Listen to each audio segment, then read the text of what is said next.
Right now, the room you are in feels perfectly still. The walls are solid, the floor is anchored beneath you, your breathing is slow and steady. The screen in front of you is the only source of light. You feel nothing but the weight of your body against the mattress, pulling you gently downward. Your coffee cup or glass of water sits perfectly motionless on the nightstand. But right now, you, the Earth, and the entire solar system are moving. We are moving through a region of space known as the local interstellar cloud. The speed is 70,000 kilometers per hour. Give that number a moment to settle. 70,000 kilometers per hour. In the time it took you to hear that sentence, you and everything you have ever known moved roughly 100 kilometers through the dark. You cannot feel it. You have no sensation of speed. This contrast the absolute stillness of your bedroom against the immense silent velocity of our planet is one of the most profound realities of human existence. This is not a guess. This is measured directly by our instruments. This is confirmed science. You might wonder what we are moving through. The local interstellar cloud is a faint, incredibly thin concentration of gas and dust. It stretches about 30 light-years across. It sits inside an even larger, emptier structure called the local bubble. This massive bubble was carved out by ancient supernova explosions. Millions of years ago, giant stars lived out their fast, furious lives and detonated, sending shockwaves out into the dark. Those shockwaves cleared away the dense gas, leaving behind a relatively empty, hot cavity in space. We are sailing silently through this galactic fog, drifting through the ghosts of stars that died long before human history began.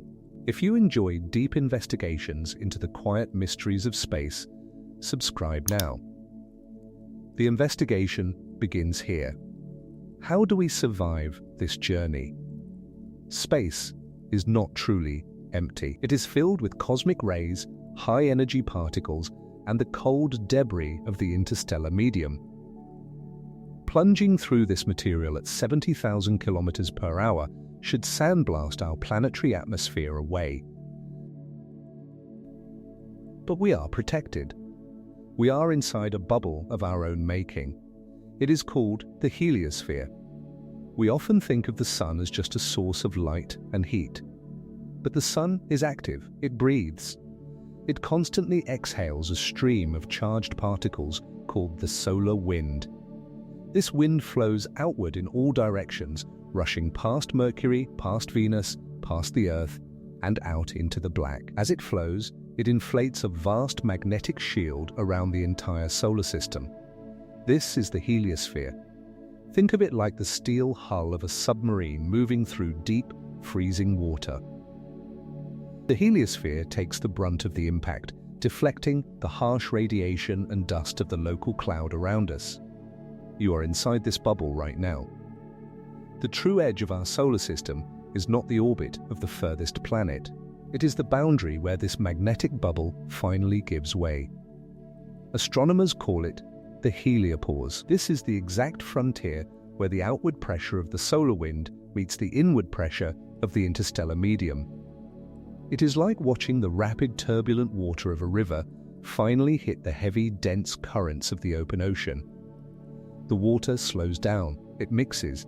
The boundary is subtle, but it is absolute. That is where the space between stars truly begins. And humanity has touched it. That is established fact. The Voyager 1 and Voyager 2 spacecraft, launched in the 1970s, traveled for more than 40 years to reach that boundary. Moving outward at over 60,000 kilometers per hour, they crossed the orbits of the giant planets, passed through the icy debris of the Kuiper Belt, and continued into the dark. In 2012 and 2018, they finally pierced the heliopause. They slipped out of the sun's protective bubble and entered true interstellar space. They are out there right now. They are still sending faint signals back to Earth, but the distances are so vast that a signal traveling at the speed of light, the fastest speed permitted by the laws of physics, takes more than 20 hours to reach our listening dishes. They carry a golden record filled with greetings in dozens of languages, the sound of waves, and human laughter. They are our quiet ambassadors to the galaxy, drifting in the void. But our journey does not stop at the edge of the heliosphere. The scale escalates further. While the Earth orbits the Sun itself is in motion. It revolves around the center of the Milky Way galaxy. It takes roughly 225 million years to complete a single orbit, a span of time astronomers refer to as a cosmic year. The last time our solar system was in this exact position in the galaxy, the Earth looked completely different. Dinosaurs were just beginning to walk the land. The continents were fused together. We are on a journey so slow and so enormous that human history is barely a fraction of a single galactic year. There is an honest uncertainty to this endless motion. As the solar system drifts around the Milky Way, the environment around our heliosphere changes.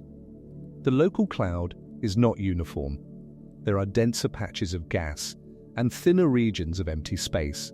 As we pass through different densities, the shape and strength of our protective heliosphere changes. It flexes, it compresses, it breathes. We do not fully know what lies ahead in our galactic path. We are moving toward new regions of the Milky Way, regions that might hold different clouds, stronger radiation, or ancient debris left over from dead stars. We cannot steer the ship. We can only watch the waters ahead. The investigation is ongoing, and we are the species doing it. It is an awe-inspiring reality. You do not need to carry the weight of this motion. You are a passenger on a rocky world, shielded by a magnetic bubble, drifting through a glowing fog of ancient star stuff. It is a vast, quiet choreography, and it works perfectly without your intervention. Gravity holds the Earth together. The sun's breath shields us from the dark. The galaxy turns gracefully in the silence of space. You have done enough for today. The universe will keep turning without you for a while. Just breathe and rest.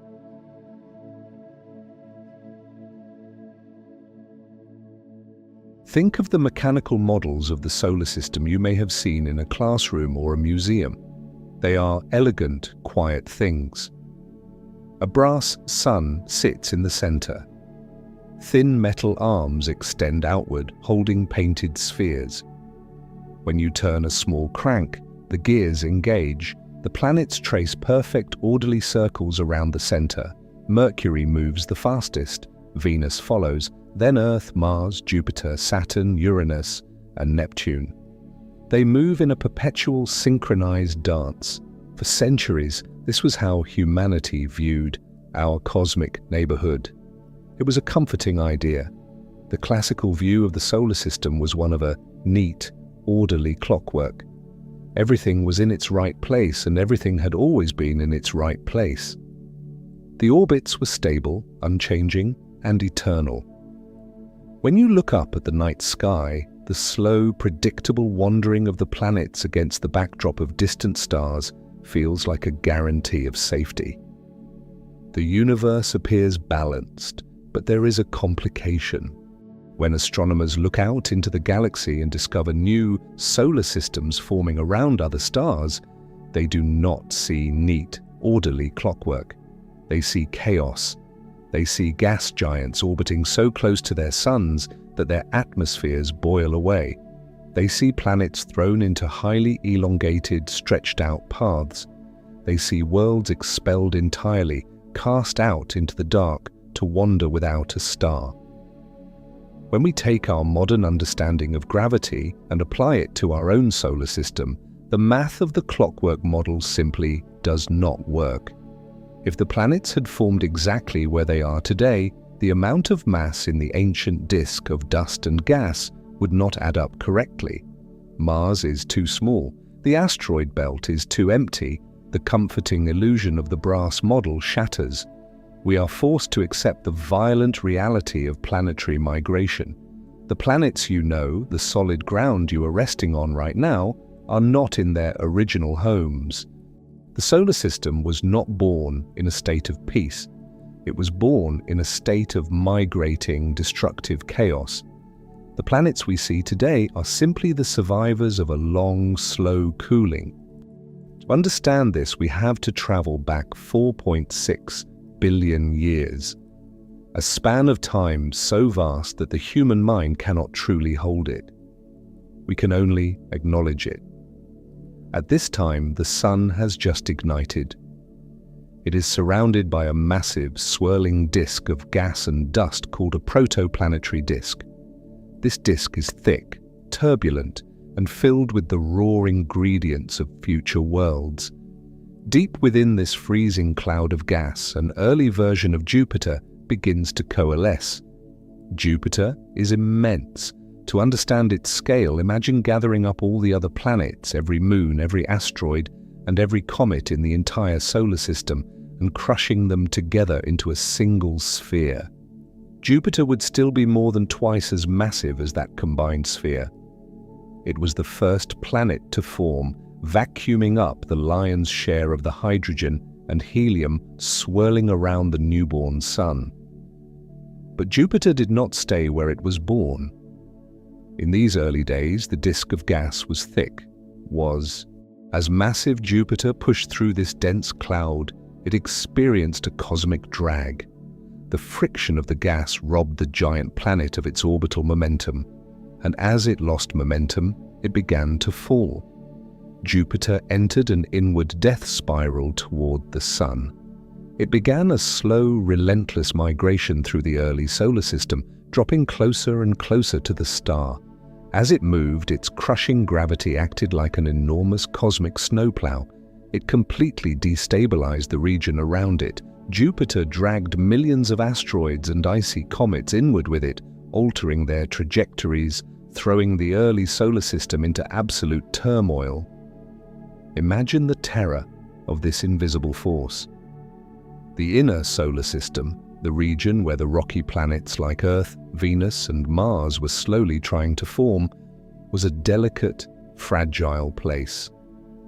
The building blocks of our world were just beginning to gather. And now, a gas giant hundreds of times more massive than Earth was spiraling directly into this zone, dragging a storm of debris with it. If Jupiter had continued its inward death spiral, the rocky planets would never have survived. The material meant to build the Earth would have been scattered, swallowed, or pushed directly into the sun. You would not exist. The bed you are lying in, the atmosphere you are breathing, the oceans of our world, none of it would have had the chance to form. But Earth was saved by the birth of a second giant. Further out in the cold dark of the disk, Saturn was finishing its own formation. Saturn is smaller than Jupiter, but it is still a massive gas giant. And just like Jupiter, Saturn began to experience drag from the gas disk. Saturn also began to spiral inward. Because Saturn was less massive, it moved faster through the gas than Jupiter did. It began to catch up to its older sibling. As Saturn closed the distance, their gravitational fields began to interact. When Jupiter completed exactly 3 orbits around the Sun, Saturn completed exactly 2. They locked into what physicists call an orbital resonance. Think of orbital resonance like pushing a child on a swing. If you push at random times, the swing's motion is chaotic. But if you push at the exact right moment, every single time, the energy builds. The motion becomes locked, rhythmic, and incredibly powerful. Jupiter and Saturn locked into this rhythmic connection. Compare this gravitational resonance between Jupiter and Saturn to a rhythmic, invisible tether pulling a wrecking ball away from a fragile glass structure. The inner rocky planets were that fragile glass. Jupiter was the wrecking ball swinging dangerously close on the verge of shattering our future world. But Saturn's gravity acted as the invisible tether. Every time they orbited, Saturn pulled back on Jupiter, and Jupiter pulled forward on Saturn. This rhythmic tether halted Jupiter's inward death spiral. It stopped the wrecking ball just short of total destruction. And then something even more miraculous happened. The combined gravitational mechanics of this resonance did not just stop the planets, it reversed their direction. Jupiter and Saturn essentially caught the gravitational wind of the gas disk and began to sail backward. They tacked like a sailboat changing direction in the water. Astronomers call this event the Grand Tack. Jupiter, still locked to Saturn by that invisible tether, slowly drifted back outward, away from the Sun, toward the distant cold orbit where it rests today. This is not speculation. Computer modeling of orbital mechanics has confirmed that the current arrangement of our solar system is practically impossible without this violent migration. The math requires the Grand Tack. The simulations run on supercomputers show the wrecking ball swinging in and the tether pulling it back. But Jupiter's retreat was not a peaceful withdrawal. As it moved back outward, it plowed through the asteroid belt a second time. It scattered millions of icy, water-rich comets and asteroids. Many of these frozen bodies were flung inward, hurtling toward the Sun. They crashed into the young, dry, newly forming Earth. These falling comets and asteroids, scattered by Jupiter's retreating gravity, delivered a precious cargo. They brought water. The water that currently makes up the Pacific, the Atlantic, the clouds overhead, and the rain that falls outside your window. Much of it was likely delivered in this ancient, chaotic bombardment. The sheer scale of this history can feel overwhelming. The classical view of the clockwork solar system was comforting because it felt safe. The reality is much wilder. The solar system is a dynamic, living architecture, but you do not need to feel unsettled by this violent past. You can find comfort in the aftermath. The chaos has settled. The gas disk that caused the drag is long gone, blown away by the young sun's solar wind long before human history began. The invisible tether of orbital resonance did its job. Jupiter and Saturn have found their permanent homes in the deep dark of the outer system. They are stable now. You exist in the quiet window of time that came after the storm. The glass structure of the inner planet survived. The Earth was built from the wreckage, watered by the ice of scattered comets, and left alone to cool, to settle, and to eventually quiet down. When you feel the solid ground beneath you or the stillness of your room, you are feeling the end result of billions of years of cosmic sorting. The universe has spent an eternity moving wrecking balls and adjusting tethers just so you could have a quiet place to rest. The migration is over. The planets are keeping their distance. The night is safe.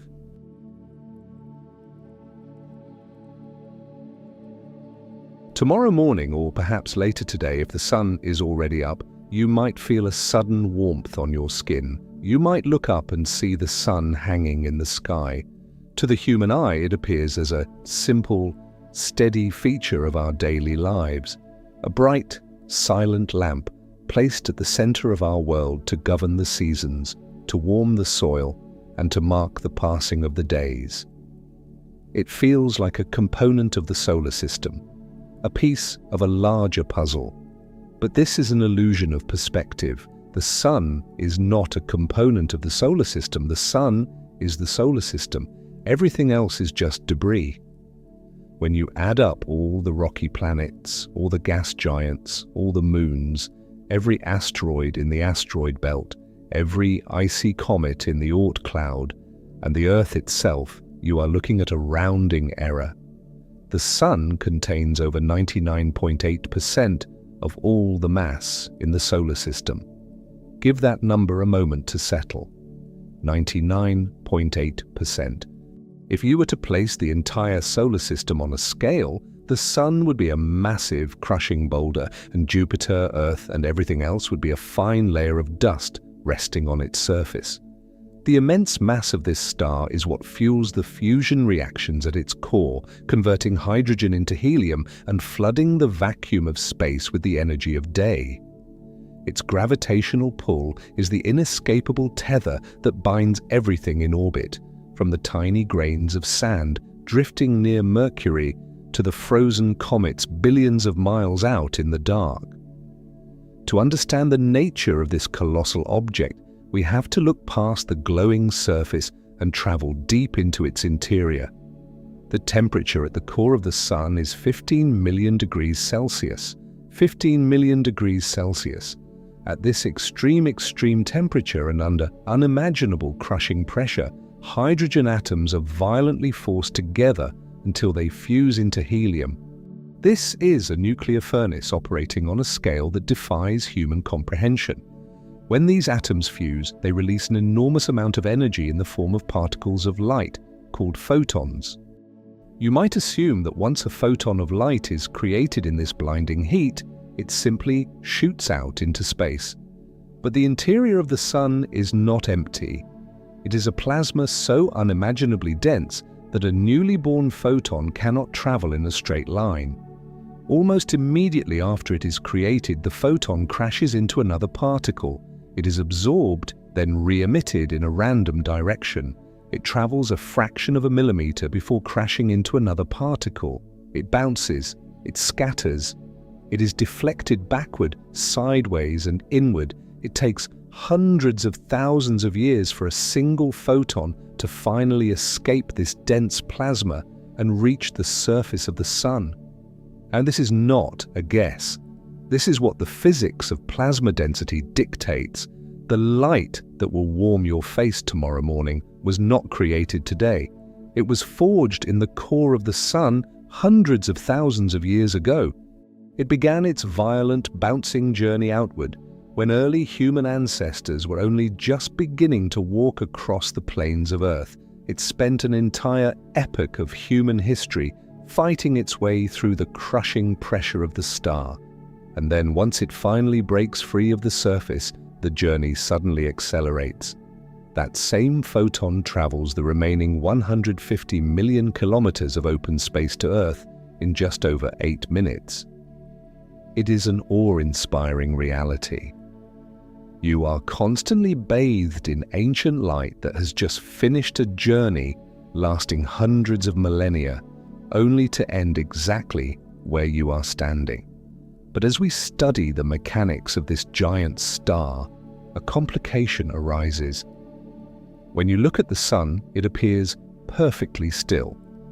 In the vacuum of space, we assume there is total silence, but the Sun is not silent. The Sun rings like a massive, booming bell. This is confirmed science. Deep inside the Sun, rising and falling currents of plasma generate immense, churning turbulence. This movement creates colossal pressure waves. Because the Sun is a dense sphere of gas and plasma, these pressure waves cannot easily escape. Instead, they ripple through the interior, bouncing from one deep layer to another, reflecting off the surface and plunging back down into the core. These continuous pressure waves set the entire star into a subtle, unceasing vibration. The Sun literally pulses and oscillates, breathing in and out with a rhythm defined by the laws of acoustics. Think of striking a heavy bronze bell. The metal vibrates, and those vibrations travel through the material, creating a sustained, resonant tone. The Sun does exactly this, except the bell is millions of kilometers wide, and the material vibrating is superheated nuclear plasma. It rings with ultra-low frequency sounds far below the threshold of human hearing. Astronomers study these vibrations through a precise, established technique called helioseismology. By carefully watching the surface of the Sun heave up and down, scientists can track how these sound waves travel and bounce within the star's body. Much like geologists use seismic waves from earthquakes to map the hidden interior of the Earth, astronomers use these acoustic waves to map the hidden interior of the Sun. These solar songs reveal hidden flows of hot gas, deep magnetic activity, and the dynamics of fusion operating in the unseen core. The sun is a musical instrument, vast and complex, always humming quietly to itself in the dark. But as we listen to the acoustic beating of our star, and as we map its overwhelming mass, we stumble upon a deeper layer to the mystery. An anomaly that suggests our picture of the solar system is missing a crucial piece. When astronomers look out into the Milky Way and observe stellar nurseries, the vast clouds of gas and dust where new stars are born, they notice a consistent pattern. Stars are rarely born alone. The vast majority of stars form in clusters, and they frequently form in pairs. Binary star systems where two suns circle a shared center of gravity are incredibly common across the galaxy. Yet our sun sits alone in the center of our system, a solitary giant. This isolation is mathematically strange, and it leads to a haunting hypothesis. Some astronomers believe that our sun was born with a twin. This companion star would have formed from the exact same collapsing cloud of gas and dust over 4.5 billion years ago. For the first millions of years of our solar system's life, the sky of the early Earth might not have held one sun, but two. A binary partnership locked in a slow, graceful gravitational dance. But stars in loose binary systems are vulnerable. Over millions of years, the slow, relentless gravitational tug of the Milky Way galaxy or the disruptive influence of passing neighboring stars can subtly alter their orbits. The invisible tether holding the two suns together would have stretched, weakened, and eventually snapped. This lost sibling, a star sometimes referred to theoretically as nemesis, may have drifted away billions of years ago. It was pulled apart from our sun by the deep, slow currents of galactic gravity. It was set adrift into the interstellar medium, expelled from its birth family to wander the Milky Way alone. Some theories have attempted to link this lost twin to mysterious periodic extinction events in Earth's deep history, suggesting its distant orbit occasionally disrupts comets and sends them hurtling toward us. But the truth is, there is no solid evidence for that. There is an honest uncertainty to this idea. If Nemesis exists, we cannot find it. It might still be out there, quietly orbiting the center of the galaxy on a completely different path, invisible to us now. It might be a dim red dwarf, or a fading white dwarf carrying the exact same chemical fingerprint as the star that warms your face, yet forever separated from it. We only know that the conditions of starbirth suggest our sun should not be alone, and yet it is. We do not know if it is still out there in the dark.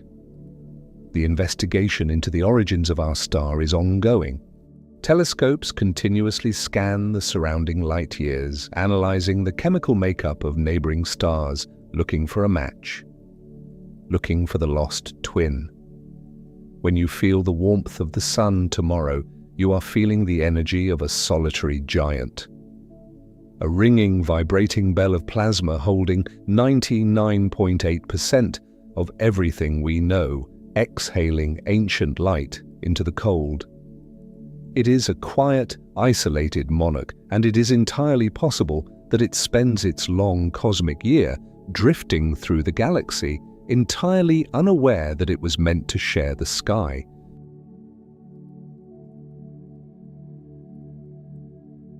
When you wake up tomorrow, the sun will rise in the east, it will arc across the sky, and it will set in the west. The rhythm of this motion is so deeply ingrained in our biology that we rarely stop to think about what it actually represents. A day on Earth feels like a fundamental law of nature. It feels absolute. But a day is not a measure of time passing in the universe. A day is simply a physical action. It is a rock spinning in the dark. Right now, beneath you, the Earth is turning on its axis, completing one full rotation every 24 hours. Because the Earth is upright, tilted just slightly at 23.5 degrees, it spins like a top, offering a steady, predictable rhythm of light and shadow. This reliable spin governs your sleep, the tides, and the weather. But when we look out into the broader solar system, the comforting rules of spin begin to break down. When we measure the rotation of our planetary neighbors, we do not find uniform, orderly top spinning in perfect synchronization. We find anomalies, we find worlds that are tilted, backward, and rolling through the dark. Consider Venus. Venus is often called Earth's twin because it is nearly identical in size, mass, and composition. If you were to look at it from a distance, wrapped in its thick, highly reflective clouds, it might look like a sibling world. But beneath those clouds, Venus is an alien, hostile environment. The surface pressure is crushing, and the temperature is hot enough to melt lead, and the strangeness extends to its very movement. Venus rotates backward. Astronomers call this retrograde rotation. If you could stand on the searing surface of Venus and somehow see through the dense, acidic haze of its atmosphere, the sun would not rise in the east, it would rise in the west. It would creep across the sky in the wrong direction, and it would eventually set in the east. But it is the speed of this backward spin that is truly staggering. Venus rotates incredibly slowly. It takes 243 Earth days to complete a single turn on its axis. Give that number a moment to settle. 243 Earth days. While the Earth spins 243 times, giving you 243 mornings and 243 nights, Venus has only managed to turn around once. Its rotation is so sluggish that you could walk at a leisurely pace along the Venusian equator and easily outrun the sunset, staying in the daylight forever. Now introduce the second measurement. While it takes Venus 243 days to spin on its axis, it only takes the planet 225 Earth days to complete one full orbit around the Sun. A single day on Venus lasts longer than its year. This is measured directly by our instruments. This is established science. The time it takes for the planet to travel all the way around the star is actually shorter than the time it takes to experience one sunrise to the next. The fundamental rhythm of time that governs human life is completely inverted on our neighboring world. But the anomaly of Venus is quiet compared to what we find when we travel outward, past the asteroid belt, past Jupiter and Saturn, into the freezing depths of the outer solar system. Here we find Uranus. Uranus is an ice giant, a massive world of swirling gases and icy materials. Like the Earth, it should spin like a top as it travels its orbital path.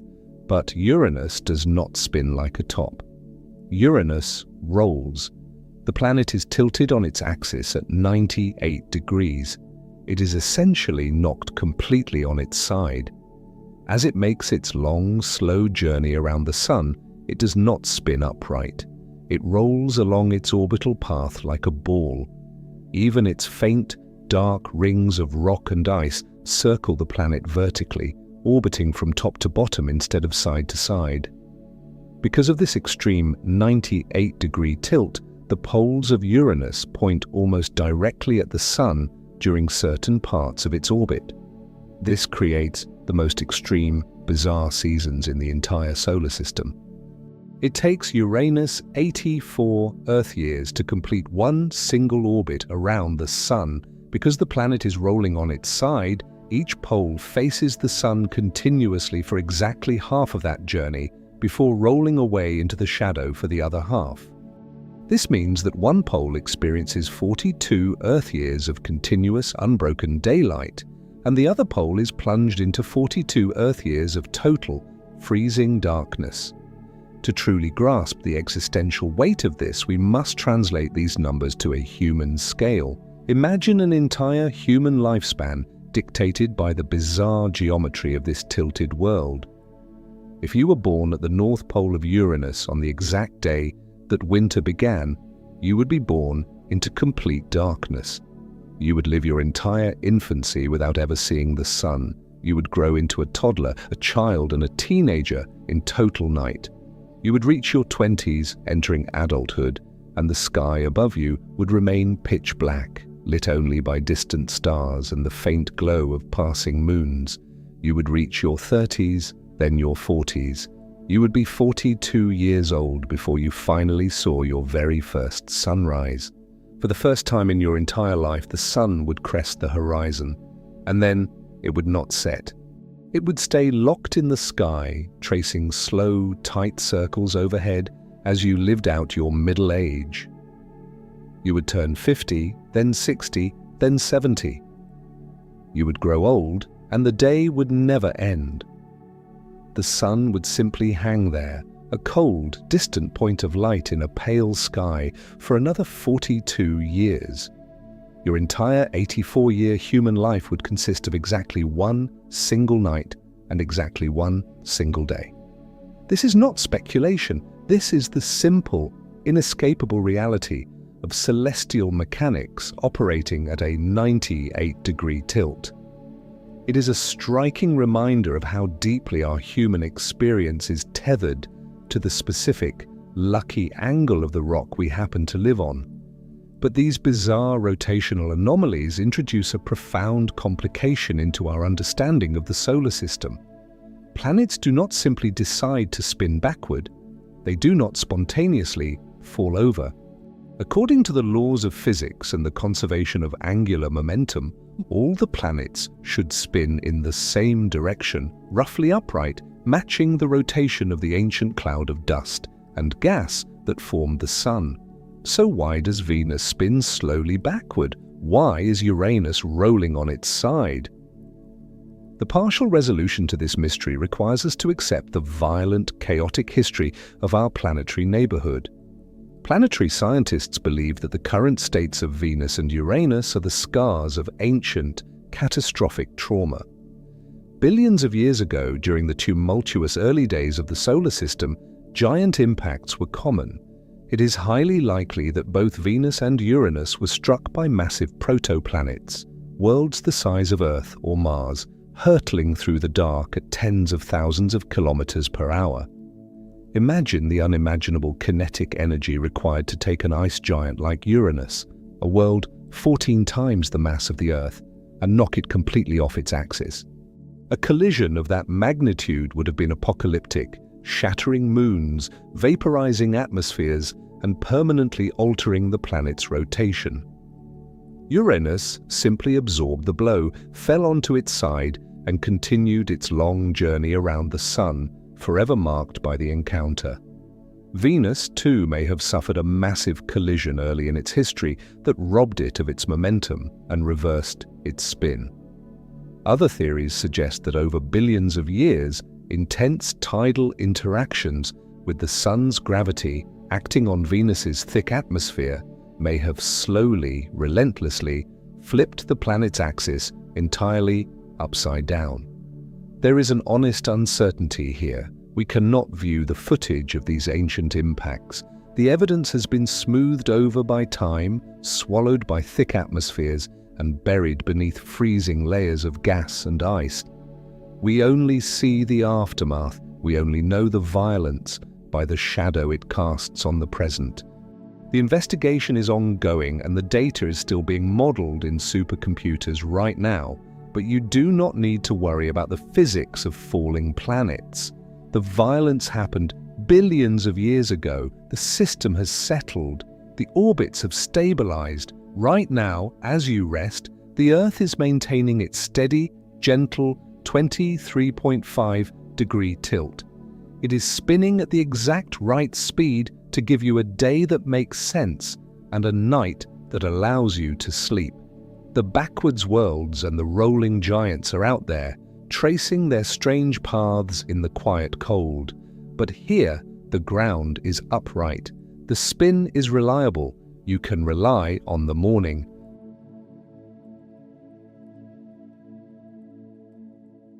When you close your eyes and picture an ocean, you likely imagine the same things. You see waves cresting and breaking against a shoreline. You see the glare of the sun reflecting off the surface of the water, stretching out to a flat, blue horizon. You feel the warmth of the air, and hear the rhythmic crashing sound of the tide. We are conditioned by our biology to understand water as something that exists beneath an open sky illuminated by a star. When you look at a globe of the Earth, 71% of the surface is painted blue. Because of this abundance of liquid water, we have long called Earth the ocean world of the solar system. We assumed it was entirely unique. But Earth is not the only ocean world. It is just the only one that wears its water on the outside. For decades, astronomers operated under a strict geographic boundary known as the habitable zone. This is the narrow, temperate band of space around a star where conditions are just right, neither too hot nor too cold, for liquid water to pool on the surface of a rocky planet. Earth sits perfectly within this Goldilocks zone. If you move too close to the sun, the water boils away into vapor. If you move too far away, the water freezes into solid rock. Based on this logic, the outer solar system should be entirely dead. It should be a frozen, silent wasteland. But there is a complication. When we sent robotic probes hundreds of millions of miles past the habitable zone, out into the dim, freezing neighborhoods of Jupiter and Saturn, we did not just find dead rocks. We found Europa, Ganymede, and Enceladus. These moons are covered in crusts of solid ice.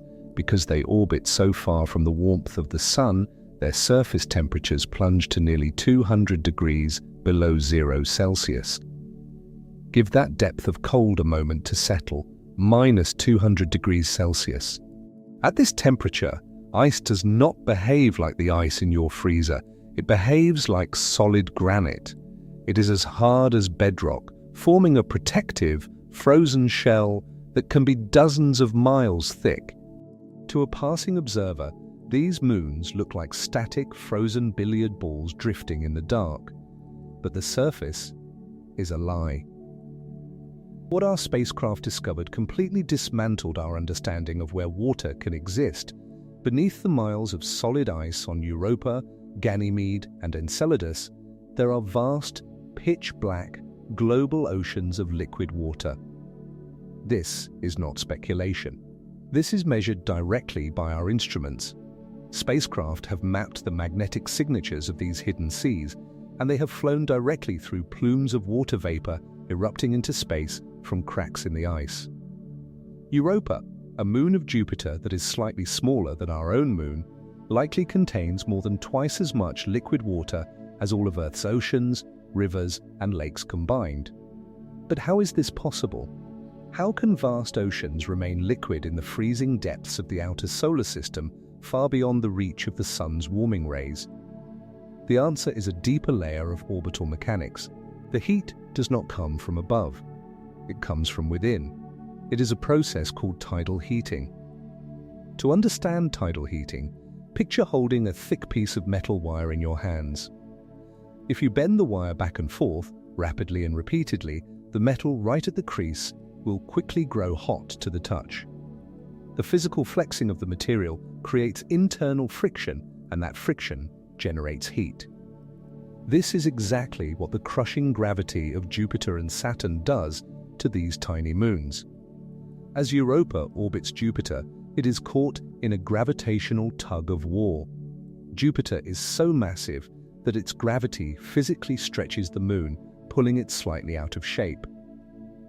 But Europa is also being tugged by neighboring moons in different directions. As Europa travels along its slightly elliptical orbit, it is continuously squeezed, stretched, and kneaded by these competing gravitational forces. This continuous flexing kneads the rocky core of the moon, generating immense internal friction. This friction radiates upward as heat, warming the deep interior of the moon, melting the bottom of the ice shell, and keeping a massive global ocean permanently liquid in the dark. The same violent invisible force acts upon Enceladus, a tiny, brilliant white moon orbiting Saturn. The tidal heating from Saturn's immense gravity keeps a subsurface ocean churning beneath Enceladus's icy crust. The pressure inside this moon is so great that it actually forces liquid water up through deep fractures at the South Pole, cracks known as tiger stripes. Towering geysers of water vapor, ice crystals, and organic salts blast outward into the vacuum of space at hundreds of kilometers per hour. This is an established reality happening right now. A tiny frozen moon is spraying a continuous mist of liquid water out into the dark, and that water eventually forms one of Saturn's outermost rings. And then there is Ganymede, another of Jupiter's companions. It is the largest moon in the entire solar system, larger even than the planet Mercury. The data suggests that Ganymede might not just have one ocean, but multiple layers of oceans sandwiched between thick sheets of different types of high-pressure ice. It is a world of unimaginable depth and silence, wrapping around a rocky core, possessing its own magnetic field that creates shimmering auroras in its thin atmosphere. Try to place yourself inside this environment. Imagine standing on the surface of Europa. The sky above you is a star-studded black. Jupiter looms on the horizon, an enormous swirling giant of striped clouds taking up a terrifying amount of the sky. The ground beneath your boots is solid, ancient ice, crisscrossed with long, dark ridges where the surface has cracked and frozen over again. It is completely silent. It is unimaginably cold, but if you could somehow peel back those miles of ice and descend into the abyss below, you would find an ocean in constant, turbulent motion. It is an ocean completely devoid of sunlight. An ocean under crushing pressure, where the weight of the water and the ice above presses down with a heavy, inescapable force.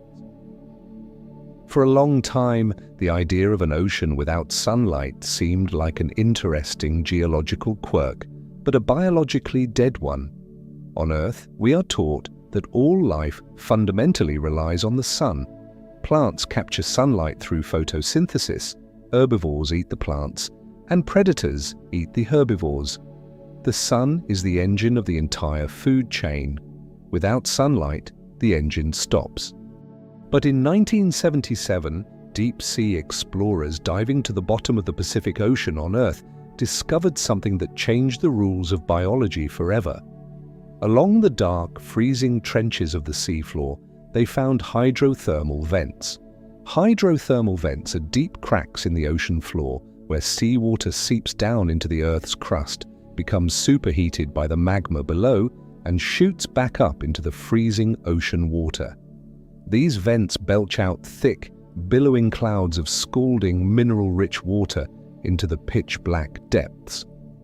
And surrounding these vents, the explorers found life. Entire ecosystems of bizarre, pale creatures, giant tube worms, blind crabs, and ghost-white shrimp, thriving in complete darkness. They were not using sunlight to survive. The bacteria at the bottom of this food chain were extracting chemical energy directly from the minerals pouring out of the Earth's hot interior. This discovery carries an immense existential weight, but it is a weight entirely devoid of dread. It is profoundly liberating, because we now know that hydrothermal vents likely exist right now at the bottom of the subsurface oceans of Europa and Enceladus. The tidal heating that keeps the water liquid also flexes the rocky cores of these moons, likely creating the exact same hot, mineral-rich vents that we find at the bottom of the Pacific. Translate this to the quiet reality of the universe. Life might not need a sky, it might not need a sun, it might only need heat, water, chemistry, and time. There is an honest uncertainty here. We have not yet drilled through the ice. We have not yet sent a submarine into the dark waters of Europa or flown a sample return mission through the plumes of Enceladus to look for swimming microbes. The investigation is ongoing, and the spacecraft that will seek these answers are being built and launched right now, but the ingredients are there. As you lie in bed surrounded by the quiet of your room, you can take comfort in the sheer resilience of nature. Millions of miles away, far beyond the reach of the sun's warming light, massive oceans of salty water are churning in the dark. Hot minerals are pouring out of alien rock. The solar system is not a dead, frozen museum. It is an active, shifting architecture where the dark oceans are vast and the possibilities are awake. You do not need to look up at a star to find a habitable zone. Sometimes the most profound things are happening deep below the surface, quietly turning in the dark.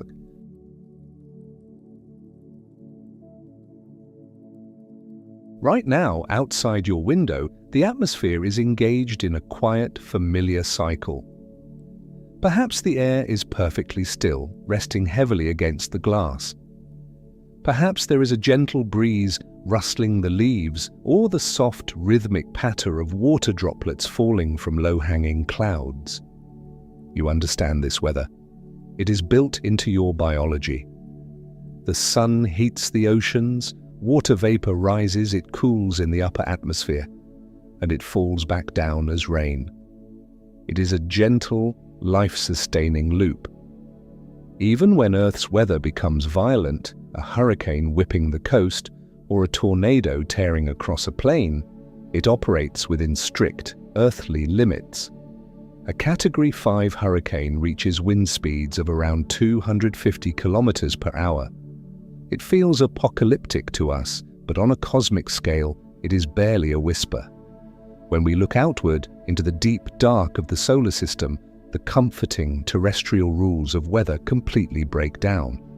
To understand extreme planetary weather, we must travel far beyond the rocky inner planets. We must pass the desolate silence of the asteroid belt, sail beyond the crushing magnetic embrace of Jupiter, and leave behind the paper-thin, fading rings of Saturn. We must go to the very edge of the planetary neighborhood. Here, in the freezing twilight of the outer system, we find the ice giants, Uranus and Neptune. Neptune sits 4.5 billion kilometers from the Sun. It is a vast, beautiful, pale blue sphere drifting in an abyss where the temperature of space hovers just above absolute zero. Because it is so unimaginably far from the star, it receives only a tiny fraction of the solar energy that Earth does. The sunlight there is incredibly dim, no brighter than a deeply overcast twilight here at home. By all standard logic, Neptune should be a dead, frozen, and entirely still world. Without the immense heat of a star to churn its atmosphere and drive convection currents, there should be no energy for weather. But Neptune is not still. It is a world of furious, unending kinetic violence. Despite orbiting in the freezing dark, Neptune hosts the fastest winds in the entire solar system. The speed of these winds is 2,000 kilometers per hour. Give that number a moment to settle. 2,000 kilometers per hour. In the time it takes you to take a single, slow breath in and out, the winds of Neptune have crossed miles of empty atmosphere. This is not a gust. This is a continuous, howling planetary jet stream. These winds are supersonic. They break the speed of sound. At sea level on Earth, the speed of sound is roughly 1,200 kilometers per hour. The winds of Neptune shatter that barrier effortlessly. They move 5 times faster than a commercial passenger jet, cruising at high altitude. If a wind of this magnitude were to strike the Earth, it would not just uproot forests or tear the roofs from buildings. It would scour the continents flat. It would rip the very soil away down to the bedrock. And yet this supersonic violence is happening in a freezing atmosphere. The upper cloud tops of Neptune sit at a staggering minus 210 degrees Celsius. It is a terrifying contradiction, an environment of unimaginable cold, yet churning with more kinetic energy than 1,000 hurricanes. The winds whip through the upper atmosphere, carving massive, dark storm systems into the planet's pale blue methane clouds. The energy driving this chaotic weather does not come from the sun. It is radiating from deep within the planet itself, leftover heat from its violent formation billions of years ago, fighting its way out into space. But as we try to understand the sheer, roaring speed of these winds, a profound complication arises. Wind is only one aspect of weather. On Earth, we also experience precipitation.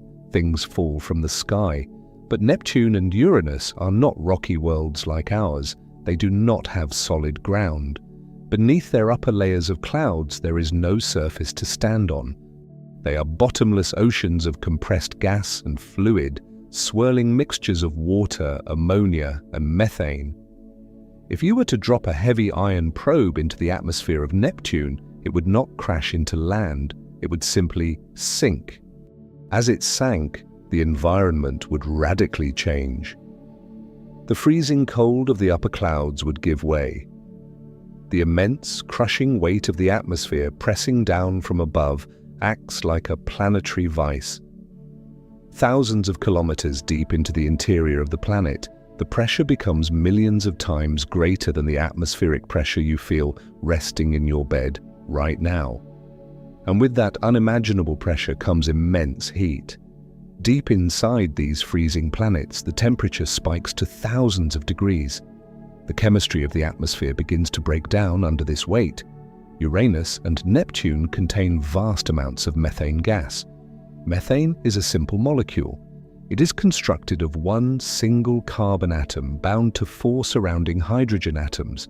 In your kitchen, it burns blue on a gas stove.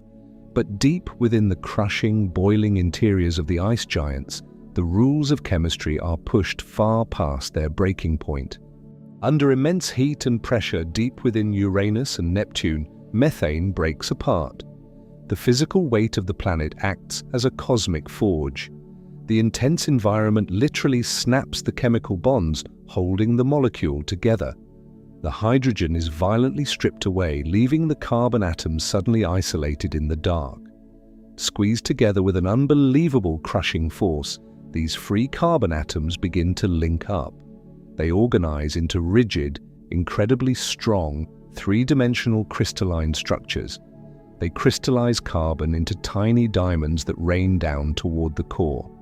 These are not microscopic flecks of dust. These are solid, heavy crystals of pure diamond, forming directly out of the swirling atmospheric soup.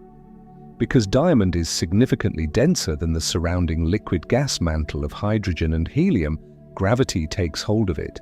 It begins to rain. Imagine the reality of this scene, thousands of kilometers beneath the supersonic winds. There is no light. It is pitch black. The pressure is great enough to crush a military submarine into a sphere the size of a marble. The heat is searing, and falling through this thick, churning ocean of fluid are millions of diamonds, sinking silently in the dark. They do not fall like a sudden summer shower on Earth. The fluid interior of the planet is dense and viscous. The diamond rain is a slow, heavy precipitation. Millions of carats of precious stones drifting downward through the abyssal depths, accumulating around the rocky core of the planet over millions of years. Some planetary scientists suspect that this relentless rain has created a literal shell of solid diamond thousands of miles thick, wrapping around the very center of the world. Or perhaps there is an ocean of liquid carbon at the core, with massive diamond icebergs drifting slowly in the deep. You might think this sounds like a fantasy, a poetic exaggeration designed to make outer space sound like a fairy tale. But this is not speculation. This is what the data says, simulated and confirmed in laboratory experiments on Earth. Physicists have recreated the exact crushing pressures and searing temperatures found deep inside Neptune and Uranus using high-powered lasers and shock waves in specialized laboratories. When they subjected simple hydrocarbons to these violent extremes, the results were indisputable. They watched the chemical bonds snap. They watched the carbon atoms lock together. They watched the diamonds form. The math is sound. The physics is confirmed. The diamond rain is a reality of our solar system. Consider the existential weight of this fact. On Earth, a diamond is a rare, precious thing. We assign it immense financial and emotional value. We dig deep into the crust of our planet to extract them from ancient volcanic pipes. We cut them, polish them, and place them on rings to symbolize permanence, luxury, and commitment. Wars have been fought over them. Entire economies are built around their scarcity. But just a few billion miles away in the dark, silent depths of our own cosmic neighborhood, diamonds are completely worthless. They are as common as hailstones. They are simply the byproduct of extreme weather.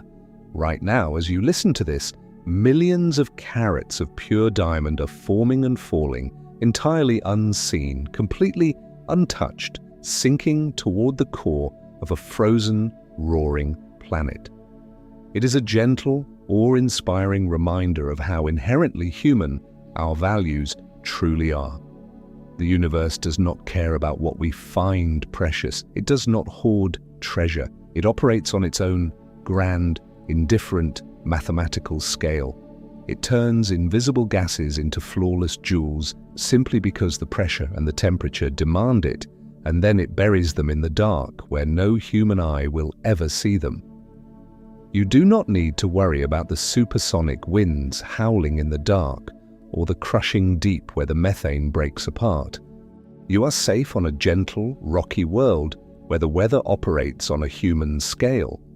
The storms of Neptune will continue their violent, diamond-studded churn in the absolute silence of space, millions of miles away.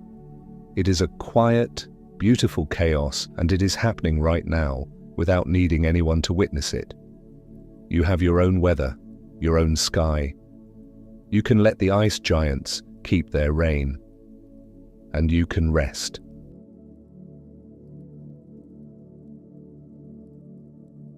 Right now, as you settle into the quiet of your room, you carry a very specific picture of the universe in your mind. If you were to close your eyes and imagine the vast, freezing expanse of the outer solar system, one image almost certainly appears before any other. A pale, butter-yellow sphere floating in the dark, wrapped in a perfect, shimmering disk of light. Saturn. It is the undisputed masterpiece of our cosmic neighborhood. It is so iconic, so deeply embedded in our shared human consciousness, that it feels like a fundamental law of physics. We look at that glowing halo and we assume it is eternal.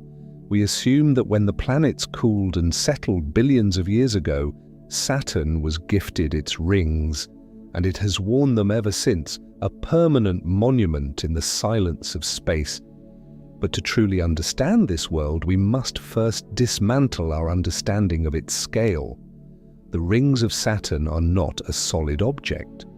They are a vast, sprawling ocean of orbital debris stretching across an unimaginable distance. From one edge to the other, the main ring system is 280,000 kilometers wide. Give that distance a moment to settle in your mind. 280,000 kilometers. That is nearly 3/4 of the entire distance between the Earth and our Moon. If you could somehow lay a highway across the rings and drive a car at top speed, it would take you months of unbroken, continuous travel just to cross from one side to the other. They are a sprawling, continent-sized expanse of floating material. But then we must introduce the second measurement. Despite spanning hundreds of thousands of kilometers across the dark, the rings of Saturn are astonishingly paper-thin. In most places, the vertical thickness of the rings is less than 100 meters. 100 meters. That is thinner than a standard city block. It is shorter than a football field. The contrast between their immense, staggering width and their razor-thin profile defies ordinary human logic. If you wanted to build a perfectly to scale model of Saturn's rings using a standard sheet of printer paper, the paper would be far too thick. To accurately represent these proportions, you would have to imagine a single sheet of glass stretched entirely across the continent of North America. If you were to fly a spacecraft towards Saturn and view the rings perfectly edge-on, they would practically disappear from view, vanishing into an invisible line. If you could float inside them, you would see that they are not a painted disk at all. They are composed of countless billions of individual fragments, mostly made of highly reflective water ice. This is why they catch the distant, dim sunlight and glow so brilliantly against the black backdrop of space. These fragments range in size from microscopic grains of frozen dust to massive, jagged boulders the size of a two-story house. They do not crash into each other with violent, catastrophic force. They are locked in a continuous high-speed choreography, drifting at tens of thousands of kilometers per hour. They gently nudge and bump against one another, kept in a delicate, flat plane by the sheer rotational mechanics of the planet's gravity. Tiny, embedded objects known as shepherd moons patrol the outer edges of the rings like silent guardians, using their own small gravitational pulls to keep the icy flock from scattering out into the void. It is a masterpiece of celestial mechanics. It looks like a system that will last forever, but there is a complication. The rings of Saturn are not permanent, they are dying. For centuries, we assumed the rings were as old as the planet itself, but when we look closer, we find a much darker, much more dynamic reality. The rings are actively disintegrating, they are being drained from the sky. To understand how this happens, we must look to a deeper layer of planetary physics. We must look at the immense invisible magnetic field of the gas giant. Astronomers call this process ring rain. As the tiny particles of water ice orbit the planet, they are constantly exposed to the harsh, unforgiving environment of open space. They are bombarded by ultraviolet radiation from the distant sun, and they are struck by microscopic meteoroids drifting through the system. This relentless exposure causes the tiny grains of ice to become electrically charged. Once the ice is charged, the rules of its orbit completely change. It is no longer just bound by the simple, flat pull of gravity. It is suddenly caught in the sweeping, invisible lines of Saturn's massive magnetic field. Think of a magnetic field like a vast, invisible topographic map of deep valleys and steep hills. The charged particles of ice are caught in these magnetic currents. The magnetic pull acts like an enormous cosmic funnel. It drags the icy particles out of their perfect flat orbital disk. It pulls them along the magnetic field lines, dragging them downward, inward, away from the rings. It creates a continuous pouring shower of frozen water. Tons of ice are falling every single second. A silent, invisible drizzle of water is quietly draining out of the sky, plunging toward the upper atmosphere of the gas giant. As the ice hits the atmosphere, it vaporizes, melting and vanishing forever into the planet's immense, churning interior. This is not speculation. This is measured directly by our instruments. In its final months of operation, the Cassini spacecraft was intentionally flown directly through the narrow gap between the innermost rings and the top of Saturn's clouds. As it plunged through the dark, its sensors tasted the rain. It directly measured the water pouring out of the rings and into the planet. The data is established and the math is unforgiving. The rings are bleeding out into the dark, and they are doing so incredibly fast. By calculating the total mass of the rings and measuring the exact rate at which the ring rain is falling, planetary scientists have mapped the timeline of this destruction. The data suggests that the rings of Saturn will vanish completely in another 100 million years. 100 million years sounds like an eternity to a human mind. But on the scale of the cosmos, it is less than a blink. The solar system is a slow, ancient clock. To say the rings will be gone in 100 million years is to say that they are currently in the absolute final moments of their life. But the true existential weight of this discovery comes not from looking to the future, but from looking at the past. Because they are falling so quickly, the math demands that the rings cannot be old. If they had been draining into the planet at this rate for billions of years, they would have vanished long before the Earth had continents. The inescapable conclusion is that Saturn's rings are young. They are likely less than 100 million years old. Consider the profound reality of that timeline. The solar system has existed for 4.6 billion years.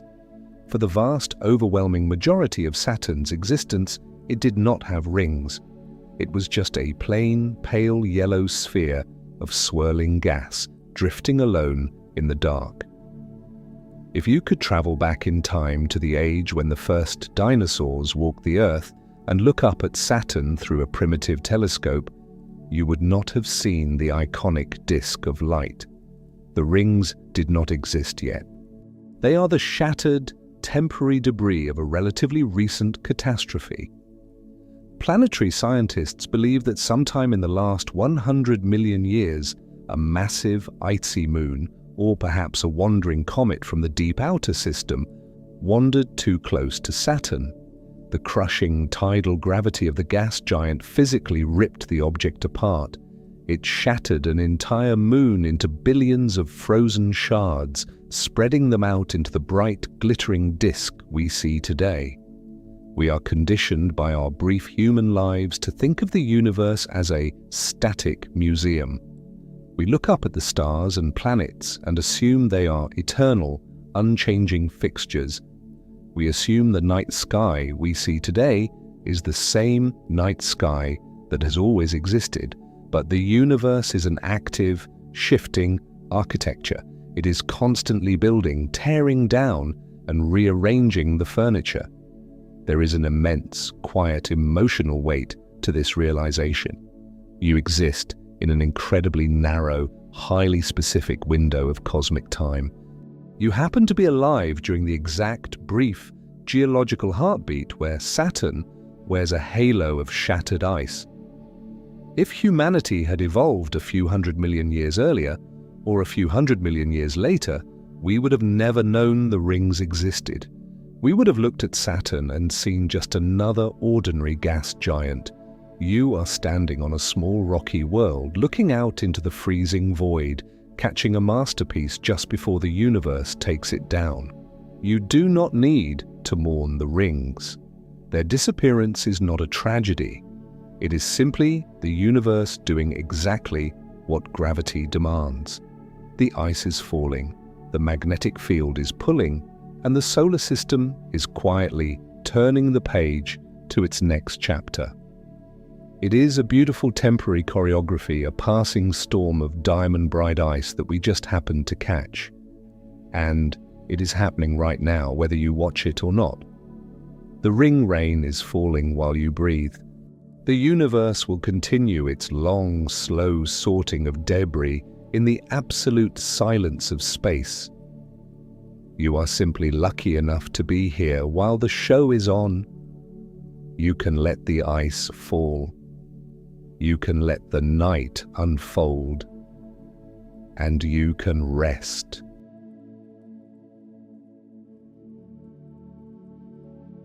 When you close your eyes and picture a journey through deep space, a very specific cinematic image likely appears in your mind. You have seen it on screens and read it in stories. A small spaceship plunges into a dense, chaotic field of tumbling rocks. The pilot grips the controls, dodging and weaving as massive boulders slam against each other, spinning wildly in the dark. Alarms blare. The hull groans. The space is crowded, dangerous, and claustrophobic. This is the enduring sci-fi myth of the asteroid belt, a treacherous, grinding minefield of jagged debris standing like a wall between the inner rocky planets and the gas giants of the outer solar system. It is a thrilling image, but it is a fiction. When we look away from the screens and examine the actual asteroid belt, the dramatic tension dissolves into something much more profound. It dissolves into absolute, unending silence. The asteroid belt is located in the vast gulf of space between the orbits of Mars and Jupiter. It does contain millions of rocky bodies. These are the ancient, scattered fragments of the early solar system, the primordial building blocks that were violently stirred by Jupiter's gravity and never managed to fuse together into a single planet. But to understand the true nature of this region, we must dismantle the myth of the crowded minefield. We must measure the material. If you were to act like a cosmic sweeper, gathering up every single asteroid, every floating boulder, every icy fragment, every fleck of dust, and even the largest dwarf planets in the belt, like Ceres and Vesta, and crush them all together into a single sphere, the result would be astonishingly small. The entire mass of the asteroid belt is less than 5% of our Moon. Give that number a moment to settle in your mind. Less than 5%. If our Moon is a heavy, solid stone resting heavily in the palm of your hand, the entirety of the asteroid belt is nothing more than a few light pinches of gravel. That meager, insignificant amount of mass is stretched out across a donut-shaped volume of space that is hundreds of millions of kilometers wide and billions of kilometers in circumference. The result is an environment of unimaginable, haunting emptiness. This is not speculation. This is measured directly by our instruments and experienced by our engineering. When human beings began sending robotic spacecraft out into the deep dark, probes like Pioneer, Voyager, Galileo, and New Horizons, they had to cross the asteroid belt to reach the outer planets. They did not maneuver, they did not swerve, they did not fire their thrusters to dodge incoming boulders. They simply flew straight through. A spacecraft passing through the asteroid belt would almost never encounter an obstacle. In fact, the emptiness is so absolute that passing through it without seeing a single rock is not a stroke of luck. It is a mathematical certainty. To actually get a photograph of an asteroid, NASA scientists have to painstakingly calculate trajectories years in advance, firing thrusters to deliberately aim their probes at a specific rock. If they do not intentionally steer toward one, a spacecraft will drift through the entire width of the belt without ever noticing it is there. To truly grasp this emptiness, you need a concrete analogy. Imagine standing in the exact center of a vast flat continent, North America for instance. The land stretches out endlessly in every direction, completely flat and completely barren. Now, imagine holding a single handful of fine sand. Throw that sand high into the air and let a strong wind scatter those individual grains across the entire continent. A few grains land in California, a few in New York. One lands in the middle of Texas. Now begin walking. Walk across the continent, searching the ground for a single grain of sand. That is the asteroid belt. That is the distance between the rocks. It is not a minefield. It is a profound, isolating silence. Each asteroid is a solitary, lonely island drifting in the freezing dark, separated from its nearest neighbor by hundreds of thousands or even millions of miles of absolute nothingness. If you were standing in a spacesuit on the surface of an asteroid, looking up at the sky, you would not see a sky filled with tumbling rocks. You would see exactly what you see from Earth, empty, starry blackness. But as we leave the silent expanse of the belt and look slightly inward, toward the Sun, we encounter the planet Mars. And Mars holds its own mystery, a story intimately tied to the scattered rocks in the dark. When you look up at the night sky from Earth, you see our Moon. It is massive, perfectly round, and dominates the darkness. It is a comforting, familiar presence. But when we look at the moons of Mars, the comforting rules of celestial architecture break down. Mars has two tiny moons. They are named Phobos and Deimos. But they do not look like traditional moons. They are not the glowing, spherical orbs polished smooth by their own gravity that we are used to seeing. They are misshapen, irregular, and heavily pockmarked with deep, ancient craters. If you could see them up close, they look less like moons and more like giant, jagged potatoes or floating pieces of cosmic rubble. For a long time, Their origin was a puzzle. How did a planet the size of Mars end up with such bizarre, lumpy companions? The deeper layer of this mystery suggests that they were not born alongside Mars in a neat, orderly process. They are ghost moons. They are likely captured asteroids.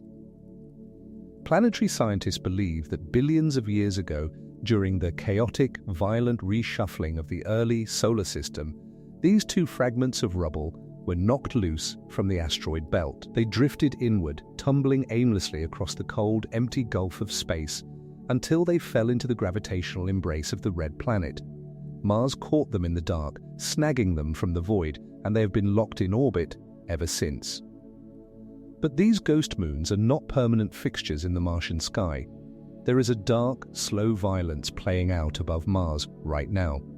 Phobos, the larger of the two moons, orbits incredibly close to the surface of the planet. It is so close that it races around Mars faster than the planet itself rotates, and its orbit is not stable. Phobos is locked in a slow, inescapable death spiral. Every single year, the invisible tether of Martian gravity pulls Phobos a few centimeters closer to the surface. It is a slow, creeping doom. This is what the data says. In a few tens of millions of years, a remarkably brief moment on the cosmic clock, Phobos will cross a critical mathematical threshold known as the Roche limit. When it reaches this invisible boundary, the tidal forces of Mars's gravity will become overwhelmingly powerful. The tiny, fragile moon will not simply crash into the surface. It will be ripped apart by gravity. The immense stress will physically shatter the captured asteroid into billions of pieces of dust and rocky rubble. For a brief, spectacular window of cosmic time, Mars will have a ring, a delicate, glowing halo of shattered rock built entirely from the corpse of its ghost moon. Meanwhile, its smaller sibling, Deimos, is suffering the exact opposite fate. It orbits further out, and the celestial mechanics of its path are slowly pushing it away. Centimeter by centimeter, year by year, Deimos is drifting backward into the dark. Eventually, millions of years from now, it will snap its gravitational tether entirely. It will escape Mars's hold and drift away, returning to the empty, silent void from which it came. Consider the existential weight of this quiet mechanism. The universe does not hurry. It operates on a scale of millions of years, moving grains of sand and jagged rocks across unimaginable distances. It captures wanderers, holds them in the sky for an epoch, and then slowly, silently, tears them apart or casts them away. You do not need to worry about the tumbling rocks in the dark or the slow doom of tiny moons. The asteroid belt is empty. The space is clear. The chaotic collisions and the breaking of moons are millions of miles away and millions of years in the future. Right now, the night around you is perfectly still. The mechanics of gravity are sorting the debris of the solar system in absolute silence. You are safe on your own world, anchored by a steady moon. You can let the ghost moons trace their fading paths. And you can rest.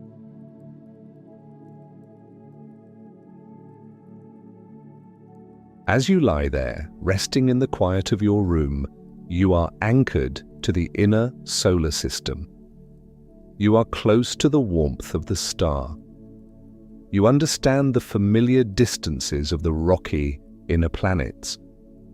Even the gas giants, Jupiter, Saturn, Uranus, and Neptune, feel somewhat knowable, drifting in their vast but measured orbital lanes.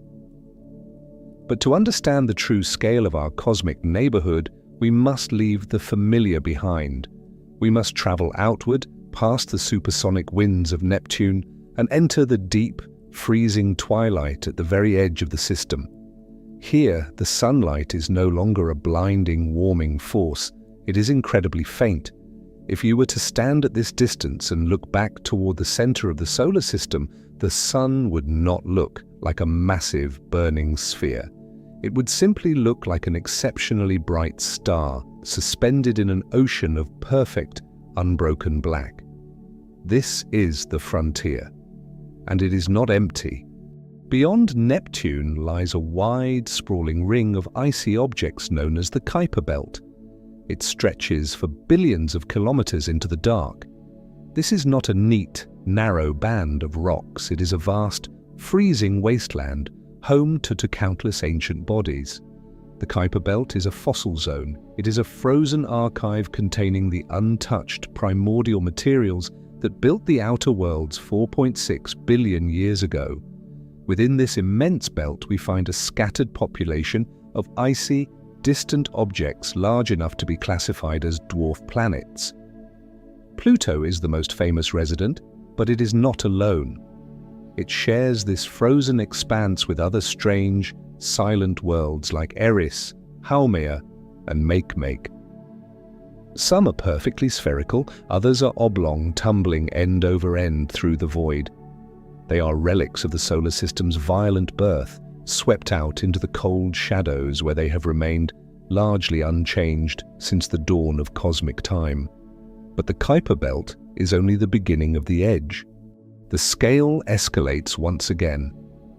Far beyond the Kuiper Belt, even beyond the furthest, most highly elliptical reach of Pluto's orbit, lies a region so immense that it defies ordinary human logic.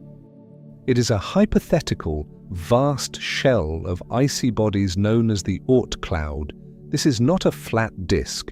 It is a massive, spherical halo of frozen debris that completely encircles the entire solar system.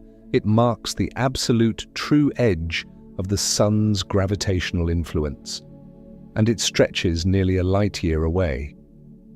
Give that distance a moment to settle. One entire light year. The light from our Sun, traveling at the absolute speed limit of the universe, takes an entire year just to cross the width of this frozen cloud.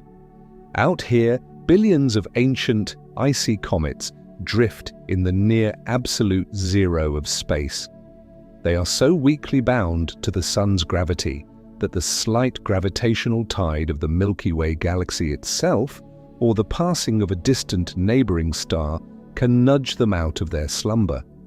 When they are nudged, they begin a slow, silent fall inward toward the Sun, a journey that can take thousands of years, eventually blazing across our night sky as long-period comets. You might assume that out here, in the sprawling, freezing depths of the Kuiper Belt and the distant Oort cloud, everything operates in random, scattered chaos. Space is vast. The objects are tiny compared to the emptiness around them. They should be drifting in a disorganized, unpredictable mess. But there is a complication. When astronomers map the exact trajectories of these distant, icy bodies, they do not find random chaos. Beyond Neptune, the orbits of the most distant objects in the Kuiper Belt are not scattered evenly, they are clustered. Their paths are highly elongated and specifically oriented. These frozen wanderers are traveling in highly eccentric, stretched-out ellipses, and astonishingly, many of these ellipses point in the exact same direction. To grasp the strangeness of this, you need a concrete analogy. Imagine walking up to a large, still pond in the dead of winter. You drop a handful of dried leaves onto the surface of the water. You would expect the leaves to drift randomly, scattering in all directions as the wind blows, but instead imagine that every single leaf immediately begins tracing the exact same, long, stretched-out oval in the water, all pointing toward the exact same corner of the pond. You would instantly know that the leaves are not moving by chance. You would know, without having to see it, that there is a deep, powerful current moving beneath the dark water, quietly dragging everything along its path. In the deep outer solar system, the current is gravity. The clustered, highly elongated orbits of these Kuiper Belt objects cannot be easily explained by the known classical planets. The gravity of Neptune is not in the right position to cause this effect. The alignment is too specific. The pattern is too perfect. This is what the data says, and the math requires a massive gravitational pull to make it happen. The math demands the existence of a ghost in the outer system, a planet 9. This is not a small, tumbling rock. To create the gravitational current required to pull these distant Kuiper Belt objects into such highly specific, elongated paths, this hidden planet must be enormous. The calculations indicate it is several times the mass of the Earth. Give that mass a moment to breathe, a world several times larger than the one you are resting on right now, hiding in the absolute dark of our own solar system. It is orbiting far beyond Pluto. Because it is so unimaginably distant from the Sun, its orbital path is vast.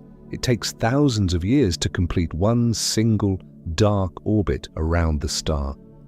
It spends its entire existence in a region of space so devoid of light that its surface would be frozen solid, a massive, silent sphere drifting through the ancient debris of the outer boundary. But there is a profound, honest uncertainty to this narrative. The planet has not been seen. This is an established reality of modern astronomy. No telescope has captured an image of it, no probe has flown past it, no direct visual evidence has yet confirmed that it is there. We only know it by the shadow of its gravity. We know it exists the same way you know a heavy, invisible truck has just passed you on a pitch-black road. You do not need to see the metal to feel the massive rush of wind dragging you forward. The smaller, icy bodies of the Kuiper Belt are caught in the gravitational wake of a giant, and their clustered orbits are the fingerprints left behind at the scene. The investigation is ongoing right now. This is not a closed chapter of history. It is an active hunt.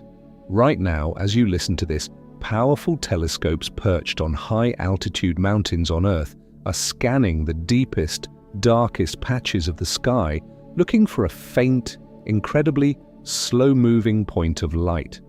Astronomers are running supercomputer simulations, adjusting the mathematics of the solar system to narrow down exactly where this massive world might be hiding in its thousands of years-long orbit. It is a striking, awe-inspiring realization. For centuries, humanity believed we had mapped the entirety of our cosmic neighborhood. We built our brass clockwork models and assumed the inventory of the planets was complete. But the universe does not reveal all of its architecture at once. It is vast, and it keeps its secrets well. You do not need to feel unsettled by this hidden giant in the dark. There is a deep, quiet comfort in knowing that the solar system is still capable of surprising us.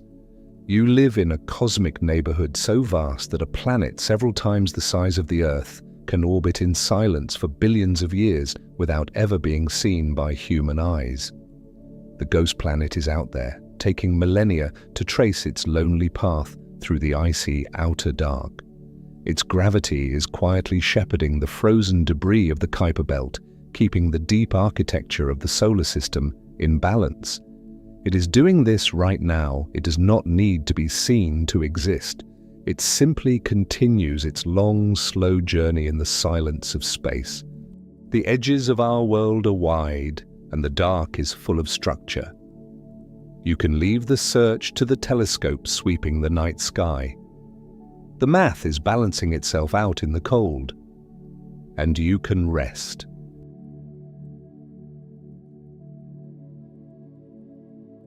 Right now, if you were to walk out of your front door and keep walking in a single direction, you would eventually reach an edge. Every landmass on Earth has a boundary where the soil drops away and gives way to the open ocean. We understand these borders deeply. They are how we map our world, our countries, and our lives. You can stand on a beach and physically see where your continent ends, but mapping the edge of the solar system is entirely different. For a long time, humanity believed the edge of our cosmic neighborhood was defined by the furthest rock we could see. We thought the boundary was the orbit of Pluto, or perhaps the icy, drifting debris of the Kuiper Belt. But the true edge of the solar system is not defined by gravity, and it is not defined by rock. It is defined by breath. The sun is not a static object. It is constantly exhaling a massive, invisible storm of charged particles, known as the solar wind. This wind travels outward in all directions, rushing past the Earth and the outer planets at hundreds of kilometers per second. As it blows out into the dark, it inflates a vast magnetic bubble around our entire planetary family. Astronomers call this bubble the heliosphere. It acts as a shield, protecting the planets from the harsh, freezing radiation of the open galaxy. The true edge of the solar system is the invisible wall where this magnetic bubble finally gives way to the deep, heavy currents of the interstellar medium. It is the exact boundary where the sun's breath is no longer strong enough to push back the dark. It is called the heliopause. Escaping the pull of the sun and reaching this boundary is no small task. For billions of years, nothing created on Earth had ever crossed this threshold. But humanity has touched it. That is established fact. In the 1970s, we launched two small robotic emissaries, Voyager 1 and Voyager 2. They were designed to photograph the giant planets of the outer system, but their trajectory was open-ended. They have been traveling ever since. Moving outward at speeds exceeding 60,000 kilometers per hour, they crossed the orbits of the gas giants, passed through the desolate, icy silence of the Kuiper Belt, and simply kept going into the dark. Give that speed and that time a moment to settle in your mind. Over 60,000 kilometers per hour for more than 4 decades. After more than 40 years of continuous unbroken travel, they accomplished something monumental. In 2012 and 2018, Voyager 1 and Voyager 2 finally pierced the heliopause. They slipped through the outer skin of the sun's protective bubble and entered true interstellar space. They left the solar system behind. They are out there right now, drifting in the interstellar medium, and miraculously, they are still speaking to us. More than 45 years after launch, Voyager 1 continues to transmit faint signals back to Earth. But the distance it has covered is so vast, so unimaginable to the human mind, that it stretches the very limits of our physics. Right now, Voyager 1 is billions of kilometers away from the bed you are resting in. When it sends a signal back home, that signal travels at the absolute speed limit of the universe, the speed of light. Yet the gulf of space is so immense that every single signal takes more than 20 hours just to reach our listening dishes on Earth. Imagine making a simple phone call saying hello and having to wait nearly 2 full days just to hear a reply. That is the sheer, staggering distance to the edge of the dark. The power source on these probes is fading. To conserve energy, systems are slowly being turned off. In the coming years, their tiny nuclear batteries will finally run out, and the instruments will go permanently silent. But the physical spacecraft will continue. They carry golden records inscribed with the sounds of Earth, greetings in dozens of languages, the sound of waves and human laughter. They will drift endlessly through the Milky Way, our quiet ambassadors to the galaxy, carrying the memory of our world long after we have stopped listening. This forward momentum is a triumph, but it also forces us to confront a deeper layer of our existence. The Voyagers are flying away from a star that is currently in the prime of its life. The sun is steady, warm, and reliable. But just as the solar system has a physical edge, it also has a temporal edge. The architecture we have explored tonight is not eternal. To understand the ultimate future of our cosmic neighborhood, we must look forward billions of years into the dark. This is what the data says, calculated through the strict, unyielding laws of stellar physics. The sun, like all stars, has a finite lifetime. It burns by fusing hydrogen into helium deep within its crushing core. But that fuel is not infinite. In roughly 5 billion years, the sun will run out of hydrogen. When that happens, the delicate balance of gravity and internal pressure that holds the star together will begin to collapse. The core will compress, heating up dramatically, while the outer layers of the Sun will violently expand. The Sun will transform into a red giant. It will swell to an enormous size, expanding outward and completely engulfing the inner planets. The sky of whatever remains of Earth will be filled with a massive, brilliant, crimson fire. But this violent expansion is just a temporary phase. Eventually, the dying Sun will shed these outer layers completely. It will exhale one final, massive breath, blowing its atmosphere out into space to form a glowing shell of gas known as a planetary nebula. What is left behind at the center of this glowing mist will be the true corpse of our star. It will become a white dwarf. A white dwarf is the collapsed, highly compressed core of the Sun. It will be made mostly of carbon and oxygen. It will contain an immense amount of mass, but it will be crushed down into a sphere roughly the size of the Earth. Imagine the crushing weight of that density, the mass of a star, packed into a ball the size of our own small planet. This white dwarf will no longer produce its own energy. The nuclear furnace that warmed our world for billions of years will be shut off permanently. Instead, it will simply sit in the dark and cool. It will be a dense ember, radiating its remaining warmth out into the freezing vacuum of space. And it will cool over a time frame that mocks human comprehension. It will take trillions of years for the white dwarf to slowly lose its heat. Long after the Earth is gone, long after the gas giants have been stripped away or frozen solid, the heart of our solar system will simply be a cold, dark remnant, drifting silently in the unending night. It will be the final form of our Sun, marking the true end of its stellar journey. There is a deep, honest uncertainty about what the universe will look like when that final ember goes black. We cannot know, but you do not need to carry the weight of that distant future.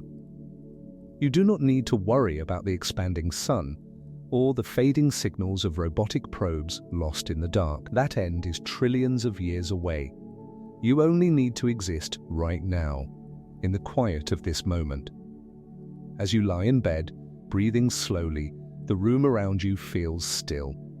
The walls are solid, the floor is secure, and the night is quiet. But remember the invisible motion that carries us all. Do not let the stillness fool you. You are part of an unending expansion. While the planets orbit the Sun itself is also moving. It is revolving around the massive glowing center of the Milky Way galaxy. It takes the solar system roughly 225 million years to complete a single orbit. This is a cosmic year. The last time our world was in this exact position in the galaxy, the Earth looked entirely different. Dinosaurs were just beginning to walk across massive, fused continents. We are on a journey so slow and so enormous that all of recorded human history is barely a fraction of a single galactic heartbeat. We are moving right now. You are drifting through the ancient light of distant stars, moving slowly through the silent, curving architecture of the Milky Way. It is a beautiful, continuous motion, and it requires absolutely no effort from you. You do not have to steer the ship. You do not have to hold the planets in their lanes. The magnetic fields are holding their ground. The ice is shifting quietly in the dark. The math is balancing itself perfectly in the freezing cold. The universe will keep turning without you for a while. You have done enough for today. Rest.